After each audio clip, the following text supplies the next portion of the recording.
Hi everyone. Hopefully you can hear me speaking right now. My name is Mark McFarland and I'm the feed additive product manager for Lallemand Animal Nutrition in the UK and Ireland. And we're just showing you a few slides of some of the sectors that Lallemand actually is involved in. Welcome to this evening's webinar, which is dedicated to the topic of heat stress in cows.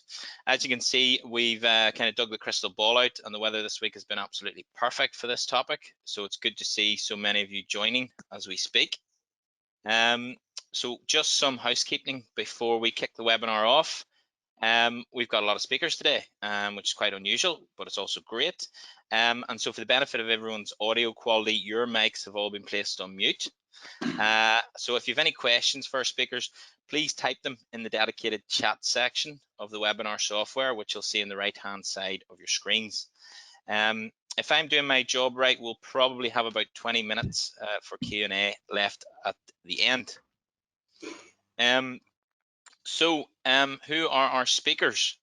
Well, we're very fortunate and thankful to have a range of perspectives on the topic of heat stress. We've got 4 dairy farmers, some of whom you can see in their webcams. It might give us a wave, actually. We've got Phil Nash from West Sussex. We've got Andrew Easterbrook, our pilot farmer from Gloucestershire. We've got James Yeatman from Dorset and Ollie Thu from Reading. And last but by no means least, we've got our expert in the subject, independent consultant and vet, Dr. Tom Chamberlain. So today, Phil, Andrew, Ollie and James are each going to give us sort of a quick summary of their own farm experience with heat stress, after which Tom will give an overview of a new Lallemand project which involves monitoring the problem on their actual farms. We'll then get a look at some of the data that's already been gathered from those farms before Tom gives his practical advice on how better to manage heat stress. You'll also see that we've got a handout attached to this webinar, which details Ollie's experience with heat stress and how he's used our probiotic yeast strain as a management tool during the summer months. I think that's everything now from me. So hopefully I can hand you over to our first farmer, which is Phil Nash, who's going to unmute his mic, and he's going to start with a brief intro to his farm. So over to you, Phil. Thank you, Mark. Yeah, we are based in West Sussex, so in the southeast corner. Roughly 270 Holstein cows, selling about 10,500 litres per cow on 2X. So we're pushing on 2X, but we're usually partially housed in a wooden Farm Plus building and on sand bedded, and we're full TMR, so we're not doing any extra feeding. This year, interestingly, we've decided to go to one diet, and so we are fully housed. So I'm interested to know, well, to see how that's going to affect things. Heat stress wise, I mean, it's a yearly issue we experience. It's not necessarily something we always that successful doing anything about. We've in the last sort of 5 years, we've modified the building. That's modified our, milking cow shed. The Farm Plus building is probably one of our main things we've done. We've pretty much cut most of the sides out of the building to the point where it's almost just a roof, and so which we found has been reasonably effective, actually.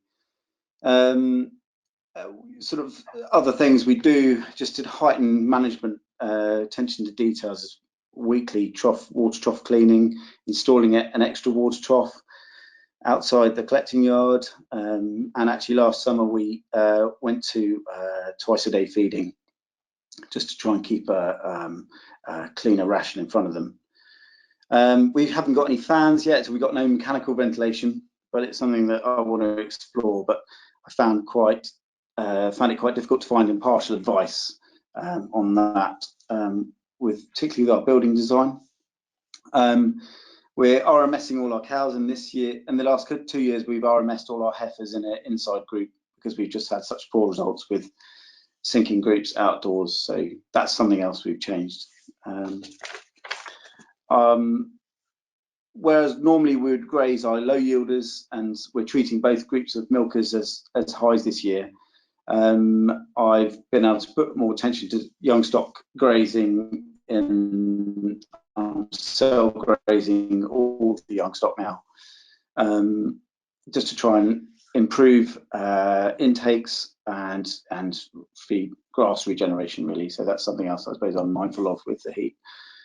You know, finally, I suppose interested in the project just to have some expert advice and find out exactly where we are with our buildings during the summer, and sort of discover where the pinch points might be and where we'd get our biggest bang for our buck if we were to put some decent investment into alleviating heat stress, and so getting some quantitative data on what's really going on with our cows and in which part of the shed, and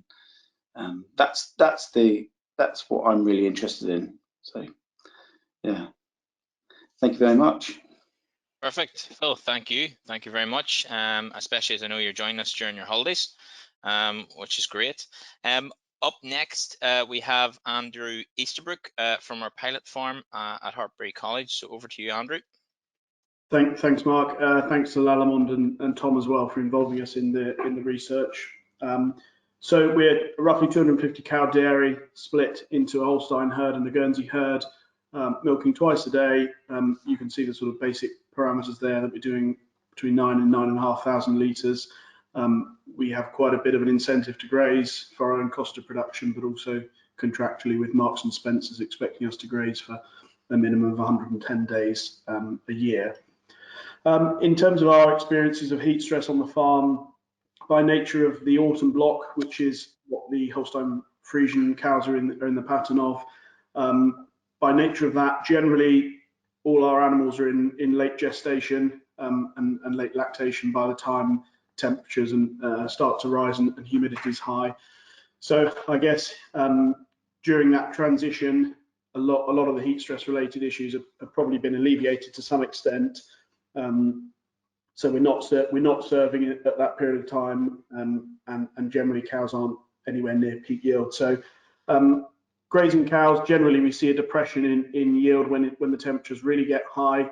Our paddocks are a bit guilty of having fairly low levels of shade. Hedges are about as good as it gets. There's not a lot of trees. Depressed intakes, obviously in the heavily pregnant cows, isn't good, particularly on the partial decab. When we do have grazing cows, generally if it gets out of control, we will house the cows during the day and graze them overnight. But the plan from a business model and to fit in with our other enterprises is that the cows will graze 24 hours a day, really from as early as possible until they come back into transition. As part of our subscription to the M&S pool, we did commit to starting up this spring herd, and that's really where the Guernseys came in. We put on the slide there that they may be more vulnerable to heat stress. That's really on the basis that they are being served now. This is our first year of having them. They calved this spring and we're serving at the moment, so it sort of remains to be seen what the effect will be in terms of infertility or effect on fertility. Steps taken to manage heat stress so far. There's a large bund built around the dairy, although that inhibits some ventilation. I think it creates a decent amount of shade, and so the buildings are quite cool. Tom mentioned previously that they're quite open. They're single span, high eve buildings. Yorkshire boarding, we've got helicopter fans in them, which you can see in the photograph there. Gaps between the roof sheets and a raised ridge or open ridge with a raised roof ridge cap. So they're generally quite well ventilated buildings, generally stay quite cool. In terms of collecting yard, we generally have quite small groups going through the collecting yard with a quick throughput in the parlour. So grouping and stocking density is not usually an issue for us. We did increase the size of the water trough and water pressure in all the fields. We put in some 300-gallon concrete troughs in each grazing paddock, an increase from 25mm pipe to 32mm water pipe, just so that water availability was improved. I think in terms of what we want to get out of it is looking at options for providing shade for those grazing cows, and also look at what is the real level of our heat stress, because people generally come in our sheds and say that they seem cool and they seem good for the cows, but it would be useful to look at the data that's been collected and see what is the real cost of that. Interesting, we did see heat stress in our calves last summer, so that's another area that we'd like to look a bit closer at, and whether the Guernseys are more susceptible, or whether actually the sort of fawn and white coat, whether that increases their heat tolerance to some extent. I think sort of prominently most countries that have severe heat stress, and I'm thinking of ones I visited in terms of Israel and Australia and the US, generally aren't grazing a massive amount, or certainly aren't grazing at that time of year. So strategies for cooling grazing cows is probably what's going to be of most significance to us. Okay, Andrew, thank you very much. Very interesting to hear the experience about calves as well, which hopefully Tom might touch on, or I might get some questions in relation to that. Next up is Ollie Thu from Reading. Ollie is coming to us via phone, so unfortunately there's no camera, but hopefully that won't affect his presentation. Can you hear us, Ollie? Yeah, absolutely. And as I said earlier, it's probably best you can't see me. I'd only scare people. So yeah, essentially we're 475 Holsteins, very similar in, well, exactly the same in milk contract as Hartbury, so supplying an M&S contract. So we are partially grazed. We're throughout the winter, we're TMR, fed to yield Impala, sort of hitting yields of 11.5 upwards actually at the moment, and probably slightly more of a yield from forage, sort of over 3,000 litres a year, as to what it says there. During the summer, we have the cows out, weather permitting, as early as possible. We have to get that 110, 120 days grazing in for the M&S contract. So we have experienced some pretty serious heat stress issues in the past, having only come to Maple Durham sort of 2.5 years ago. Not last summer, the summer before, there were 5 cows lost in one day due to heat stress. They were post-mortemed at Surrey University. No other clear signs of anything wrong with them, because there was a massive panic. We sent them all, and it was heat stress. It was a day where cars in the sun were reading 45 degrees. Airflow around us, we're very much nestled into a bank down right on the River Thames, just outside of Reading. You can see high rises from the dairy, and the heat, just once it starts to heat up here, it really takes off. So throughout the year we tend to find that it's very warm, but in certain periods, when the heat gets going, it really gets going. Unfortunately, we didn't manage to get we tried heat sensors last year with Tom, and they didn't quite work, because we did have a really extreme period of heat during August where it exceeded 37 degrees for 5 or 6 days in a row and didn't get below 20 at night. So it does seem to get really hot here. Following losing those 5 cows, we've made lots of changes to housing, removed sheeting from doors. Previous management were terrified of wind coming in and blowing sawdust off the mattress beds, but during the summer, it's the only breeze is coming through certain passages where we've removed sheeting off big panelled doors, sort of 6-foot ones, taken a lot of Yorkshire boarding off, adapted when the cows are out grazing. We've put double the amount of water trough space into every paddock.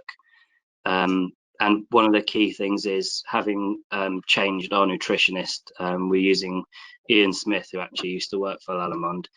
His suggestion of doubling our Toxizorb in our ration seemed to have a fantastic effect in early summer.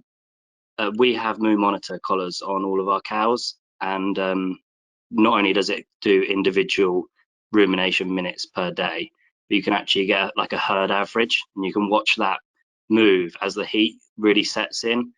And we had some pretty decent periods of heat earlier on in the summer, but they rode them out really well. As soon as we noticed it says 30 degrees here, but I'd probably say we've had it double in the last couple of days, where it's got to sort of 28 here, and they ride it out. We only lost 5 minutes worth of rumination minutes per day since it got hot, and they've held pretty steady at only losing 5 minutes as an average. So I think that's been a fair tool, but I think it'll be really interesting to go through the data from this summer, and when we have the really, really hot days, where I can clearly see I've got a massive drop in the overall rumination of the herd, but also it will give me individual behavior alerts. So last summer, during the really hot period, I'd have sort of 70 or 80 cows as coming up as having behavior alerts and rumination drop purely due to heat stress. So it'll really be interesting to lay that data against the temperature and humidity indexes and really see that is causing a massive problem, and use that probably as data for looking at the financial payback on fans potentially, because there's no forced ventilation in any of the sheds currently, and possibly adjusting more of the infrastructure of the buildings. So yeah, that's where we're at. Massively looking to improve ventilation and the effect of heat stress on what are high yielding Holsteins. Perfect. Thank you very much, Ollie. Just a reminder, guys, that in the chat section you can ask your questions. I see one or two are coming in now, but there's obviously plenty of time in this webinar at the end. You know, our guys are giving us quite a brief run through of their experience before we get on to Tom, but still plenty of time at the end for chat, so fire some of those questions in. So thanks again, Ollie. That was brilliant, as with the rest of our speakers. And our last farmer of the day is James Yeatman from Dorset. So hopefully, James, you can hear me now. Hello. Yep, that's you. Yeah, all good. Over to you. Yep. Okay. Yeah. So we're in Fulham meaning land of ponds in North Dorset. So very wet, heavy clay farm. Milking 400 cows on a Tesco contract. Just touching 11,000 litres on a good year. But we are out there cutting first cut perennials today, so perhaps this isn't going to be a good year. So we will we'll wait and see. But we did manage to do 100 acres of Italian that's now ready for second cut. So hopefully,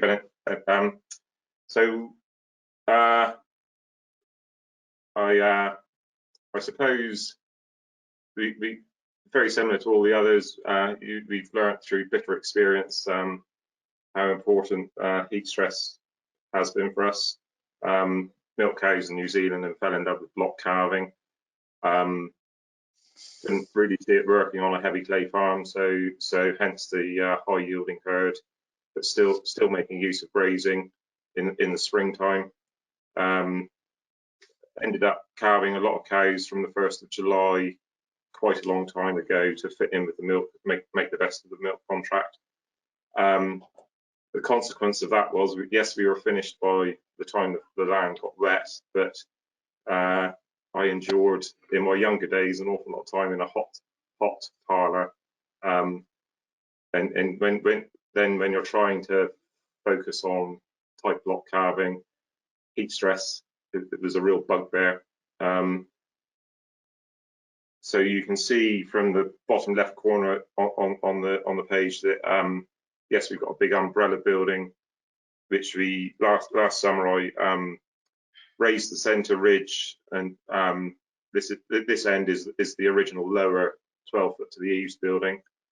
There are a few. The dairy unit is in the bottom right corner of that, so that restricts the north aspect. The southwest aspect is blocked by our silos. I've been lucky enough to have so I had a scholarship from Tesco's 5 years ago, and so I managed to travel to Australia and New Zealand, and I've got a friend that milks cows in Brazil. And then I did all to you, so not that I was looking at heat stress, but I learned a lot about heat stress while I was over in those countries. Got to know Gordy Jones quite well. He uses Goldilocks diet for the transition cows. He has been to the farm, and I've adapted a few bits and pieces since then. Gordy's got a lot of different ideas on heat stress and getting cows. Even though I've done an awful lot to the sheds, we still, cows bunching on a bad day is the bane of our lives. And I expect if we're honest about it, a lot of us still go through all of that. Then I'm still determined to try and solve that. And every year I do a little bit more. We're a bit restricted on our electricity supply. We haven't got three-phase electric, so that hence means we can't really handle the big fans that some people put in. We've got one or two smaller ones in the worst areas and in the collecting yard. Even though we've gone through all that, we've got exceptionally good vets, synergy vets we work with, and Charlie King Nutrition. And as a result of that, and a lot of good work with the transition group, because of our block calving, we can really focus on the transition cows and focus on calving, then focus on fertility. It's an easy system to really be focused on different bits, but it also means that if we don't get things right, the problems are exacerbated. If we get things right, we get really good results. If we get things wrong, we get really bad results. So we've got to make sure that we mitigate problems before they occur. And so the transition thing is so important to us, to the extent that we've now moved our calving block back a month and starting at the beginning of August, just to take a little bit of that heat stress scenario out of the system.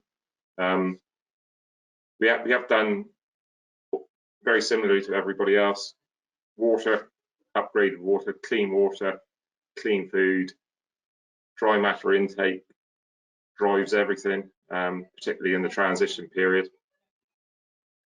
Hang on, I'm just going to shut the. Wait, just shut it. Sorry, you're getting a bit noisy next door. What else can I tell you?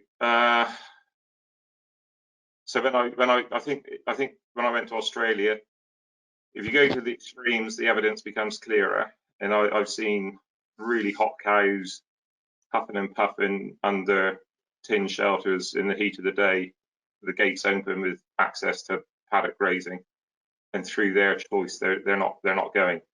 And in Brazil, I've seen soaking systems or attempts at soaking systems. But in America, I've seen shading systems. Gordy Jones will tell you that don't for heaven's sake mist your cows, because all you're doing is raising the relative humidity. I can't justify soaking my cows. I buy every bit of water that comes on the farm comes up a little blue pipe. Costs me a fortune. But if you are gonna do it, I think the way to do it is a short, sharp drench and then a blow dry for evaporation. Otherwise, you are just raising the humidity in the shed. What else? Oh, so various bits and pieces we've done recently. We're blocking skylights to reduce radiant heat in the shed. Yes, we have small groups in the collecting yard. I'm going to do the same trick in the collecting yard as I've done on that feed passage, by raising the centre ridge and spreading it to get heat. I think getting heat out of the building is almost more important than the air in, to be honest. I don't think you can do enough to reduce the effects of heat stress. That's basically it. That's what I think. Okay. Thank you very much, James. I think what's interesting when you talk about the misting, that is Tom's going to hopefully touch on that now, and the relative humidity and how appropriate it is for our systems, and where possibly you should target it, which I believe you've advocated there is targeting that approach. So that's good. Thank you very much again, James. And we're going to hand over to Tom Chamberlain now, who's our expert. So hopefully, Tom, you're unmuted and you can hear me and we can hear you. I hope you can all hear me. Thank you very much, Mark. Good. Right. Thank you, Mark, for that introduction, and thank you to Lallemand for this invitation to work with them and to present this webinar this evening. The title we chose was, "Is it really a problem for our cows?" We all hear about heat stress in Israel, in parts of northern Australia and so forth. And there's a temptation to say, oh, it's an American problem, it's a tropical problem, a wet old country like the United Kingdom, it's not going to be an issue. But I hope we'll show during this talk that it is an issue and we need to do more and more about it. So to go back a step, what is heat stress? Heat stress, sometimes called heat load by some research workers, it's really an excessive amount of heat accumulated by the cow. She's got a balance. She's producing, as we'll see on later slides, quite a lot of heat herself during her metabolic processes, and certainly when they're outdoors, if you're on the black parts of the skin, there's a lot of heat input, radiant heat input. And the cow isn't that good at getting rid of heat. So the sources of heat, say, direct sunshine is the biggest source of heat across the board, and another source is the metabolic activity. Cows' energy metabolism is fairly inefficient, so they produce a lot of heat. How much heat they can lose really depends on the temperature in the main, and also, as others have said, on the relative humidity of the environment. If it's really hot, the ability to lose heat reduces. Cows aren't really great sweaters, but they do pant a lot, and one of the first things you'll see on farms is the respiratory rate going up. And I was always taught as a vet, if you can see an animal breathing, it's probably in trouble. The other thing they will try and do is increase the amount of area that's exposed to the air, and they tend to have very good capillary beds under the skin. That's a picture taken last week when it wasn't that warm, but you can see the blood vessels on the flank of that cow, which help her to lose her heat. Okay, so why is it getting worse? Why is it a topic that we have to think of? The first thing is there's an appreciation that the British cows aren't the same as USA cows. So on those two graphs, the top one is from Phoenix, Arizona, where a lot of the research work on this topic has been done. And you can see late summer, the average temperature is up in the 30s. You compare that to the bottom slide, and the average temperature is down 15 degrees during the summer. So completely different climates. And the other important thing, we've been mentioning misting and spraying cows and so forth. Places like Phoenix, Arizona are very dry, so evaporative losses will be very useful. In this country, and certainly within cow sheds, it's normally pretty humid. So probably cows in this country start to feel heat stress about 18-20 degrees centigrade. So as we'll see in subsequent slides, probably in the past week, our cows have been feeling heat stress. Okay, so why is it getting worse? One of the reasons it's getting worse is that milk yield is increasing. And you can see that table on the right. These are some calculations from standard figures on how much heat a cow is pushing out. 40-litre cow is just over 1.5 kilowatts of energy. And we already know that if you're milking on a cold morning, you get two sides of high yielders in the milking parlour, and suddenly the milking parlour is feeling quite a bit warmer. So the cow has got a big problem. Your highest yielders are trying to get rid of 2 kilowatts. So that's equivalent to carrying around a little office heater with them all the time. And just to pick up on what various people have been saying, it's important to remember it affects milking cows and dry cows. And there's some work coming out of Florida showing that the effects, certainly in Florida with their levels of heat stress just in the dry period are quite dramatic. Reduced duration of pregnancy and reduced calf weight, and knock-on consequences to that calf and even that calf's subsequent daughter. Okay, the other reason why heat stress is becoming a bigger issue is the standard chestnut is global warming. This is some work published from Reading, from the Met Office, fairly recently. They did a series of different models saying, what do we think the weather will do in the next 40 years? Certainly down in the south and southeast where I'm based and I'm working, they're looking like we're going to get another 30 or 40 extra hot days. And we're going to get extreme events more frequently. So heat waves are going to be a problem. And heat waves are a problem to cows because they're not acclimatized to them.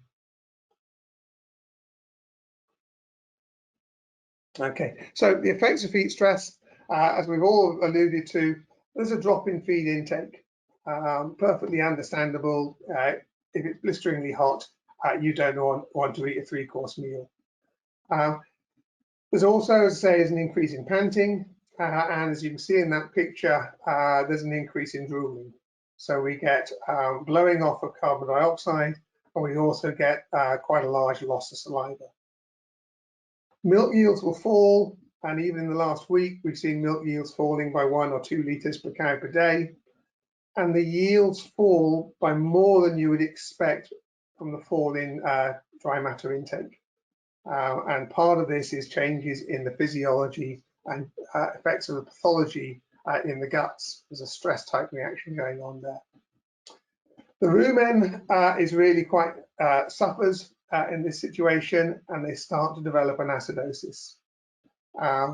When the cows do feed, if they feel like it, if the weather's a bit cooler at certain times of the day and they come and feed, they tend to eat large amounts infrequently. So we get quite a lot of slug feeding. Because they're drooling, we get less saliva going into the rumen, and that reduces the buffering potential in the rumen. And also the physiological effects of the panting is we start to reduce the quality of the saliva, so the saliva that is produced isn't so good. I said one of the ways cows lose heat is through their skin. So one of the first signs you see is cows standing and often grouping in strange areas. That increased standing time, often people report that they start seeing solar ulcers 2 or 3 months later when they've grown through the soles of the foot. Okay, fertility falls, and the evidence from various workers is it's probably one of the first things that will be affected. You'll see a drop in fertility before you see a drop in intake, before you see a drop in milk yield. Okay, and as I talked about before, workers in Florida are beginning to identify quite significant effects on the calf in utero during pregnancy. So if you've got large groups of dry cows and cows calving down in the summer, they need just as much attention. Okay, so what this project is doing is we are monitoring heat stress and making it available to the general public and to yourselves through the internet. So how do we measure it?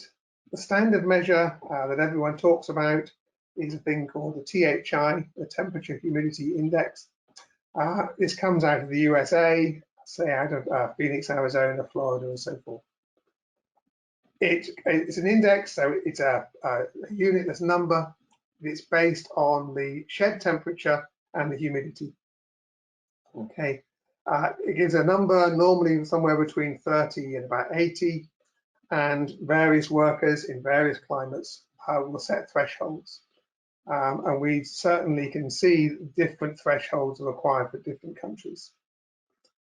There's also some work going on in Australia looking at the genetic components, and they're fairly confident there's quite a strong heritability of resistance to heat stress. So they're starting to look to see whether they can select for better heat stress. Right. So in this work, we put thresholds on for what we call moderate heat stress, high heat stress, and then severe heat stress, the sort of heat stress Ollie was talking about when cows are dying. THI, because it's only looking at shed temperature and humidity, isn't suitable for using outside. It's only useful for housed cows, which is actually the minority management system in the summer in the UK.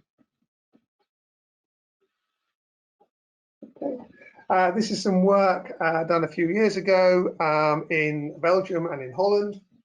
So looking on the map on my wall, that's going to be a similar climate to the UK, and I think it's far more useful information and data than we'd be getting out of Florida and Arizona. And that graph on the right was with heifers who were only yielding about 23 litres when they had no heat stress. And you can see the fall off in milk yields. And we're classifying heat stress as moderate, when we'd expect a heat loss of somewhere up to 2 litres. High levels of heat stress, more milk loss between 2 and 4 litres. And then severe heat stress, you'll lose more than 4 litres of milk. You're going to have very sick cows, and you may have some mortality. Now, those thresholds and those numbers will be lower than you see in the literature from the USA, but I think it's because of the differences in the underlying climates the cows have been born and bred into.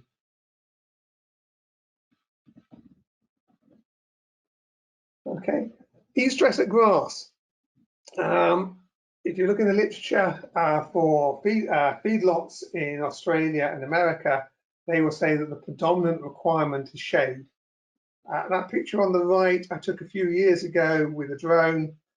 It was 10 o'clock in the morning on the 13th of August. The cows had come out from milking at about 7 o'clock that morning. And believe it or not, there's 90 cows in that field. And if you look closely, most of them are in a huddle under that tree on the right-hand side. North is to the top of the picture. So as the day went on, those cows got into trouble as they lost their shade. Okay, so we can't measure heat stress at grazing. So can we go back, please? We can't measure heat stress in grazing using the THI. And so the standard method used by physicists and meteorologists is what's called a black globe. And so that black globe in the picture there is meant to represent a cow. And you can see on a sunny day, it gets considerably hotter than a temperature probe in that white screen on the right. Okay, so the work done on heat stress in dairy cattle has come out of Australia. Workers in Queensland, a gentleman called Dr. Lee has been doing the work. So probably these numbers are need revising, and that's something we hope to do this summer to make them applicable to the UK. Okay, so that's some data from the past few days. You can see at the bottom there from Hartbury University and College, and you can see that the dairy heat load index, as they term their index, has been up into the orange band on the 1st of January and on the 3rd of January as well, yesterday. And you can see that similar pattern in the activity monitors. And actually speaking to the cow, the herd manager yesterday, he said, yeah, we're down a litre of milk.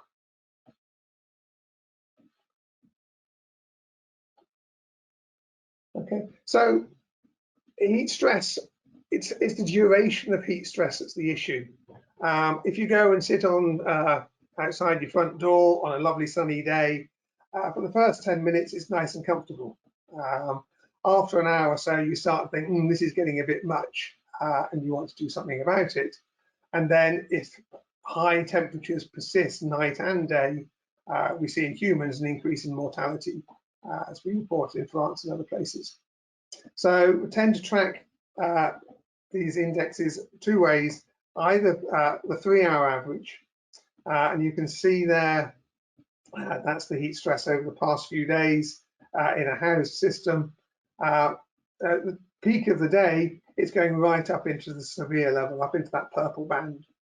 But the cows are okay at the moment. They're not suffering too badly because the temperatures are dropping quite nicely at night. So the index value drops nicely at night, and the cows have got the ability to shed all that excessive heat load. As we get into August, or as the nights start to get warmer, then it becomes a bigger problem. So to predict what's happening to the cow, we start to look at the 24-hour average value when the heat loads accumulates, and then we start to see all the clinical problems, the fall in intake, the fall in rumen health, and the impact on a whole raft of diseases, really.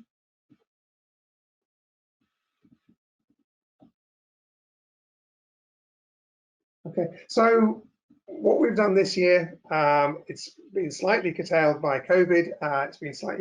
We had to wait quite a long time before we could sensibly get on farms.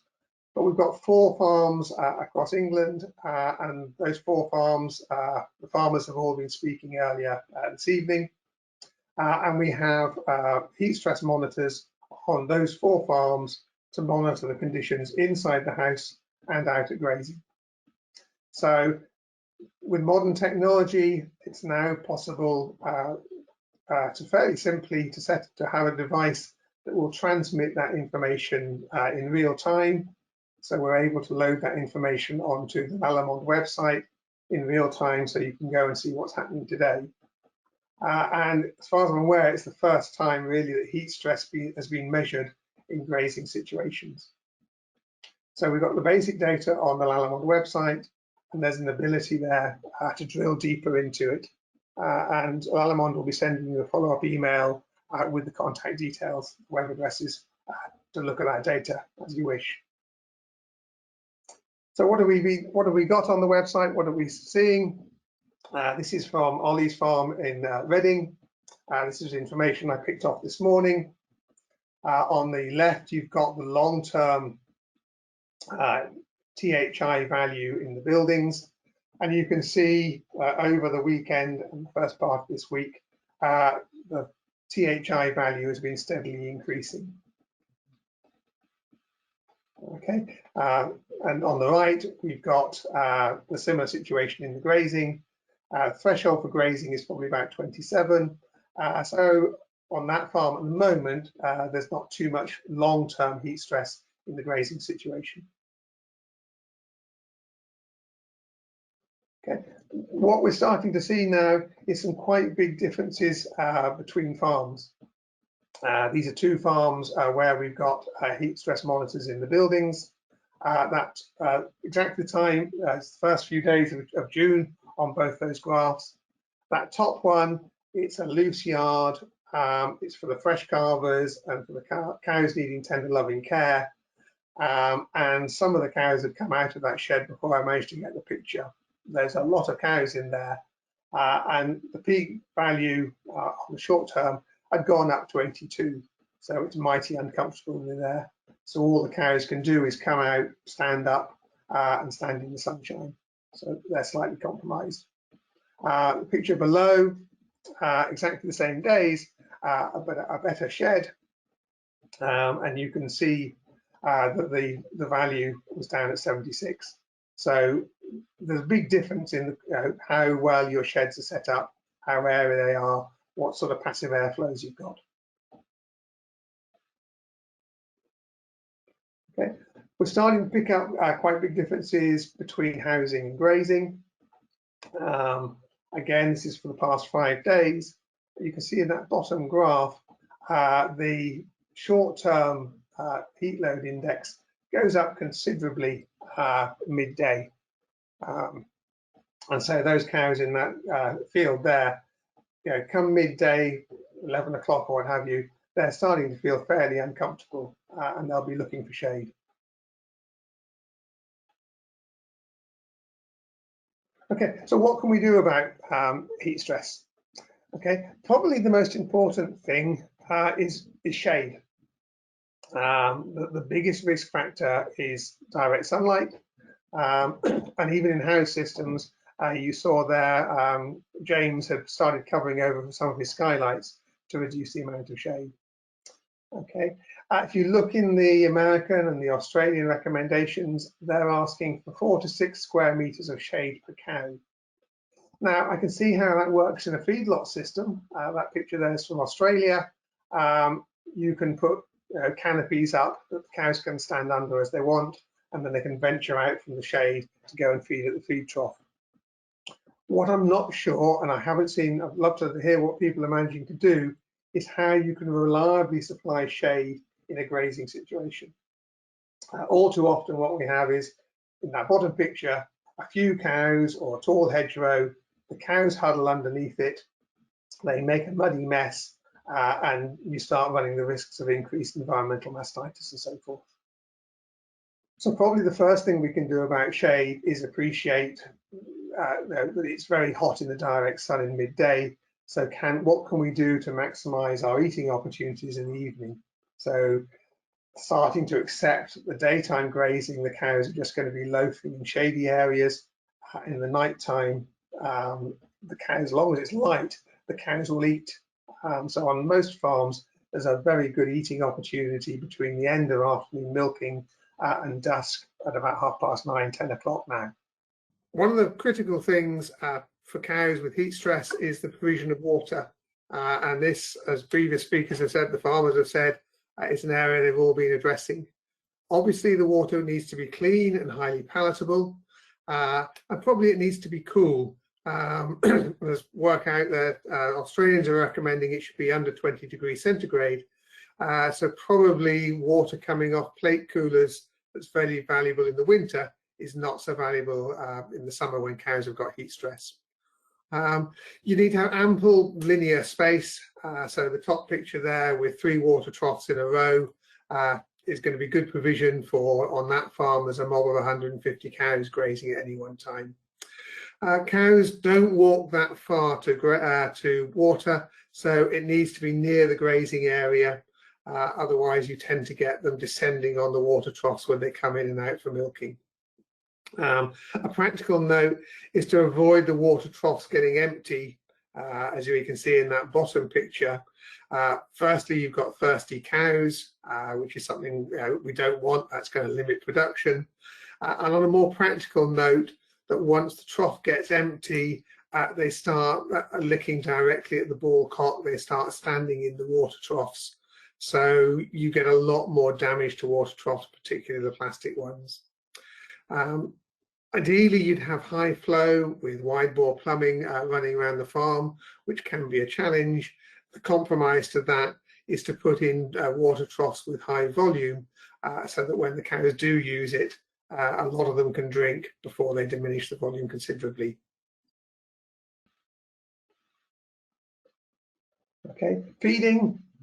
I think some of the farmers have alluded to this. Feed as often as you can. The cow's appetite isn't as strong, the drive isn't as strong as it usually is. So let's keep that food as palatable as possible. Be careful it's not heating up. If it is, think what's happening, what can you do to reduce heating to keep it fresh and palatable. You can formulate to lower the fiber content. This will reduce the amount of heat that's produced in the degradation of that food in the rumen, but unfortunately it doesn't help with rumen health. So rumen health, I think James was saying he was feeding salt to supply sodium. You can also feed sodium bicarbonate.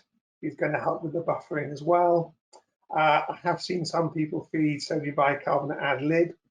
Be a little bit careful with that, or you can put it into a TMR. The rumen is suffering, so as several people have already referred to, feeding a probiotic, a yeast compound to support that stressed rumen to improve its function. Okay, thank you. Okay, what can we do about the environment and housing? The first thing is to think about overcrowding. And various people will be saying, I haven't got fans, I'm constrained about how much power I've got to put fans in.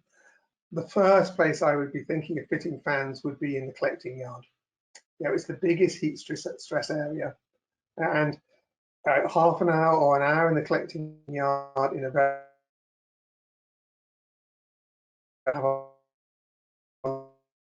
effect. So be very gentle with the backing gate. Try and let the cows have as much space as they can. And ideally, you'd be thinking about handling cows at cooler times, not handling them in the middle of the day.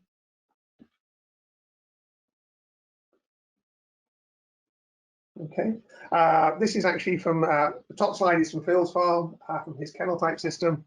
He was saying he's improved the airflow, and you can see there's not a lot to stop the cows going out of the sides now, but it has improved the natural airflow considerably. So opening the ridges as much as you can. The amount of rain coming through even in the winter onto that passageway is fairly trivial. Minimizing side walls. You can just see there's a cargo strap there to stop the cows going out. And then if you've got an umbrella type building, building the sheds as open as possible. So taking down as much Yorkshire boarding, thinking whether you really need solid panelled gates. having a high open ridge.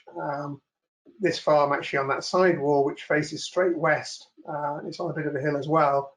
They have gale breaker that they'll put up there in the winter and take down in the summer.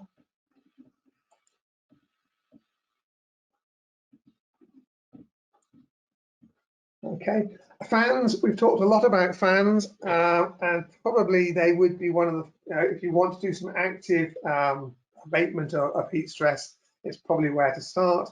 And I would probably start in the collecting yard. That's, a small number of fans is going to give you the biggest amount of benefit. There's several companies who will advise on fans, but the simple starting facts are that a 1 meter fan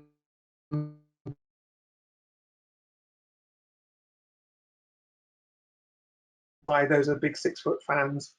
They're going to throw the air about 60 foot. So they've been daisy chained down the building. Okay, if you are putting them in the housing, they need to be carefully sited. You want to encourage cows to move to areas where you want. So put them over the cubicles to encourage lying as much as possible, and then put them over the feeding areas. Try to avoid putting them over the loafing areas and the passageways and the crossways and so on. Okay, fans can be a problem. They're fairly power hungry. So to have them in a full set of shed like this is a lot of power. The other problem is that most cow housing is very dusty, and the grills that they come with clog up, and those fans that you can see in the picture will be little more than useless because there's so much dust on the grill. So either clean the grills or do a risk assessment as to where the fans are, what's the risk of the rotating blades. You've seen on several of those slides, farmers have completely removed the grills and don't seem to have suffered any problems. Several people have talked about sprinklers. Yes, they can only be used when the humidity is low, which is down to about 70%, down to below 50%.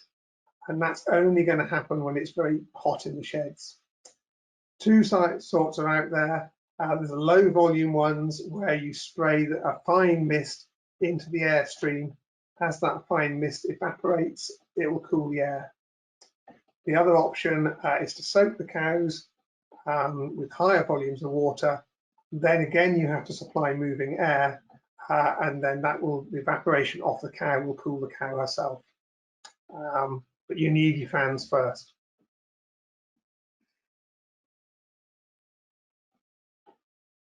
Okay, so what next? Hopefully I've given you an overview of what we're doing. There's data there that you can look at and analyze and use to help in your management decisions. So keep an eye on the Lallemand website as to how things are changing. We'll be sending out updates on social media as things change, as we see problems with heat stress. And hopefully from the slides and the talk, I've given you some ideas as to what mitigating actions you can take. Thank you very much, Tom.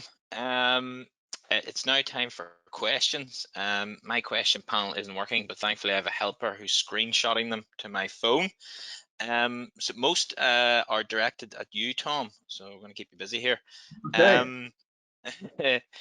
The first question coming in is in relation to, is calcium carbonate better or worse as a rumen buffer when compared to sodium bicarbonate? Sodium bicarbonate is a stronger buffer, and yeah, we want the sodium component as well. Okay, perfect. The animal will be losing sodium through the kidneys. What would be the best way? This is an interesting question. Maybe some of the farmers, given we're in the south of England, might have some experience here. Is there a best way to abate heat stress if you have problems with starlings as well? So you're restricted in terms of opening the sheds. I suppose their netting is probably the answer. Yes, you have to have very fine netting, having worked with some farmers in Somerset. And you're then going to be challenged to keep that clear of dust, to keep the airflow. Yeah, So that's probably one difficulty there, and how those match up. We've got another question in relation to specific research that has been done that maybe you are aware or not aware of, Tom. Has Dr. Chamberlain seen the data from Madison State University by Dr. Choi and Nigel Cook regarding the new measurement of heat stress called ETHI? I haven't caught up with that one from Nigel, but yeah, Madison is probably going to be more relevant to Europe than the southern states, but it's still a very continental, very high summers, very low winter temperature changes. But yes, I'll reach out to Professor Cook and see what he's up to. Okay, great. A couple of more in relation to fans and sprinklers. Do you have any experience of PPTV systems designed for high air speeds? And if so, what are your thoughts? I'm not sure. I've not come across anything specific there. No, I don't have any direct experience with that. I would refer you to some of the specialist fan companies. VES have got getting a strong presence in Europe, and they've got a very good team back in Minnesota, based near Madison, in fact, Mike Wolf, and they're taking a very strong engineering approach to it. Mm-hmm. Okay, that's probably concluding the questions from the audience. So if you have any more questions, do put them in. In the meantime, I have a couple of questions in relation to what potentially is the most, given the farms we've got and the comparisons you've seen, what potentially is some of the most interesting things you're looking to pick up from the project? Is there anything in particular? I know obviously grazing is a big aspect that you want to look at because it's not been looked at. Is that the most exciting thing for you, to see the contrast? Yes, yeah, I think I'd like to raise the awareness of heat stress in grazing, because there is a sort of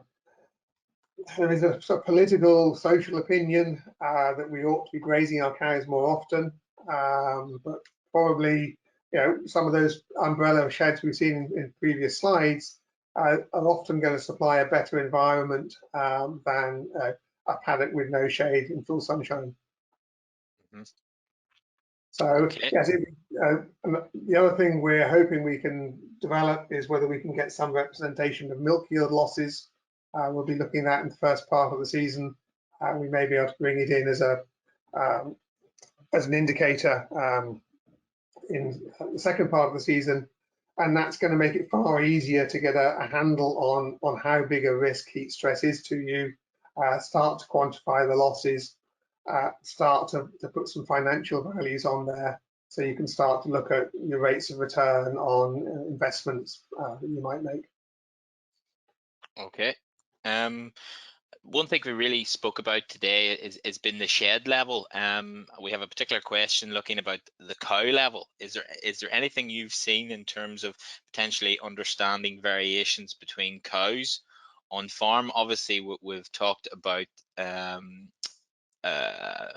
based on the geography of where cows are, but actually on a single site. Do you see any potential there? Could we breed for this genetically, etc.?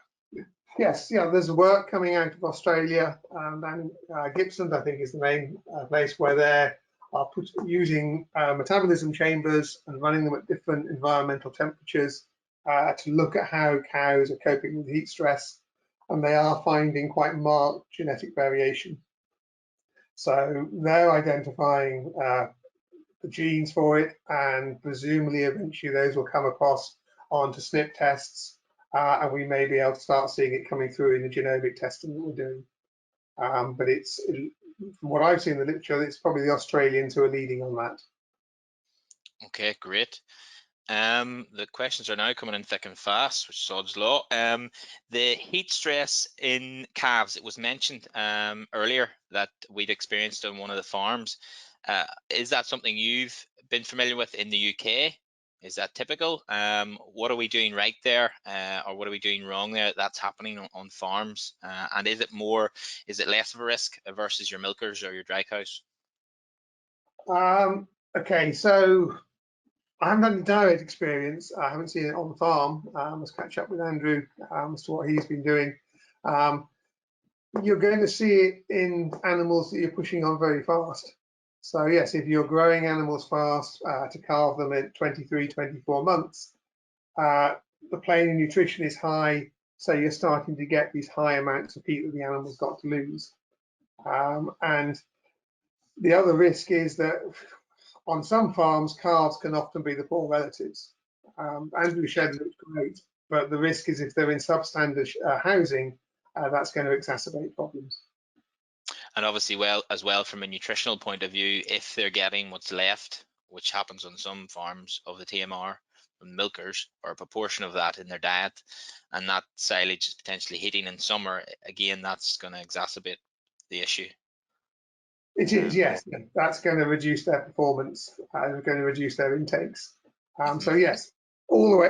Whenever you're recycling feed into other groups, you've got to look at it very carefully and say, has it deteriorated much? We've got an interesting question, which is maybe coming a different angle from the soaking cows or misting cows. I know we talked about targeting it and the fact that we've got high humidity in this country, especially now. I can feel it.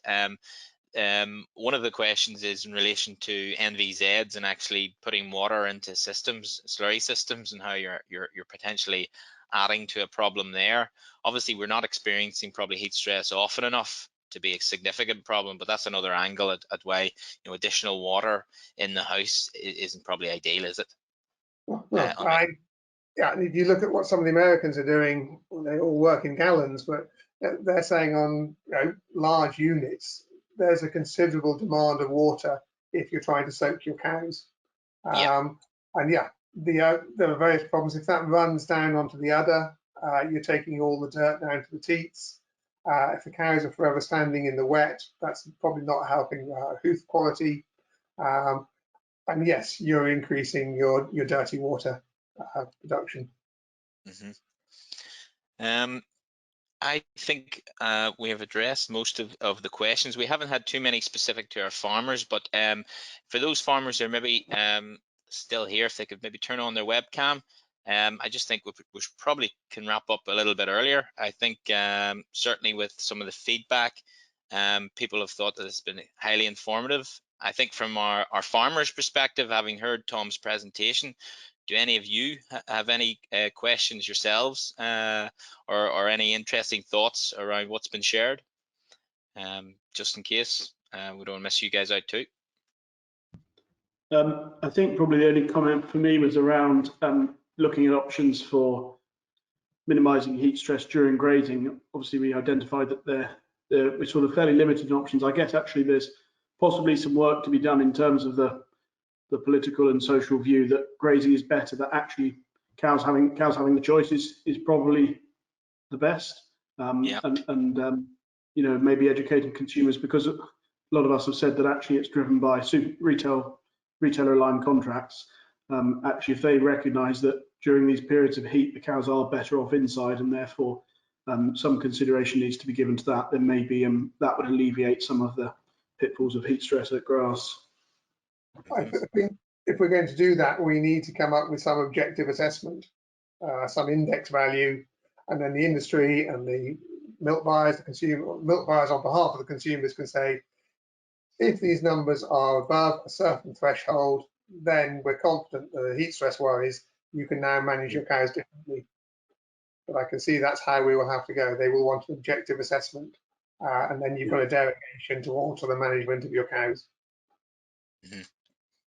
I've got a question, Tom, if that's okay.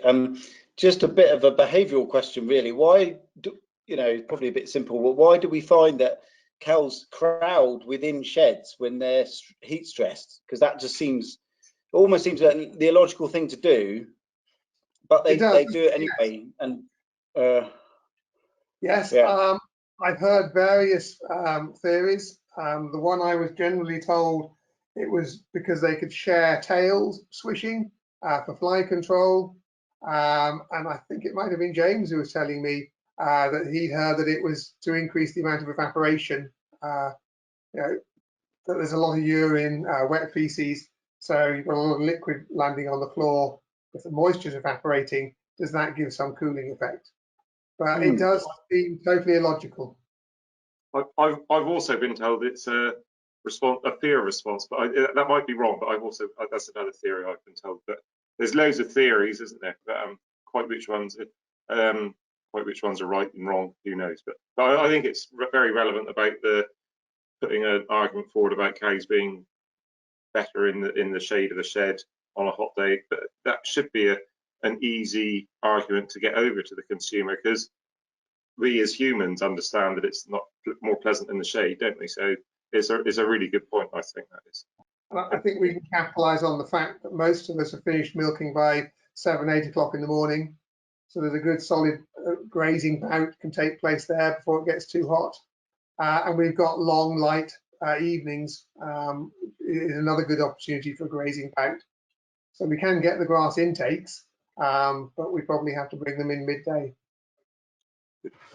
Just one last bit is that a lot of the things that you spoke about, Tom, is we've gone through all of that as well on the farm. It's just I didn't remember to say a lot of it, if you see what I mean, but we've gone through periods of really serious acidosis issues, and then subsequently sole ulcer issues.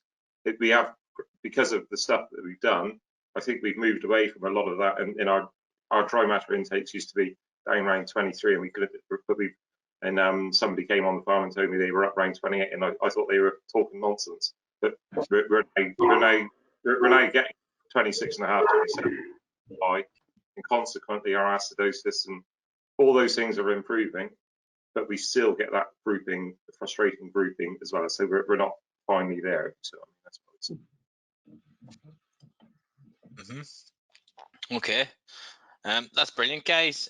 Some great interaction. I think we're a little bit early, but if no one's got any more sort of burning questions, I think we'd like to wrap it up early, because it's still a lovely evening where I am. So that concludes things. I want to say a big thank you on behalf of Lallemand to all 5 of our speakers.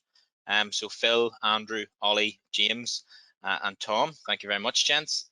There's a lot of work that has gone into this project, and tonight's webinar, most of it unseen. So I'd also like to thank our marketing manager, Sarah Turner. Kind of comes as no surprise that it's a woman that's been coordinating 6 men tonight. And then finally, a big thank you to all you at home for attending, despite this sort of the good weather and possibly jobs that need done outside. So it's been fantastic, and I just want to say goodbye from all of us. So bye, folks. Thank you very much. Goodbye. Thank you.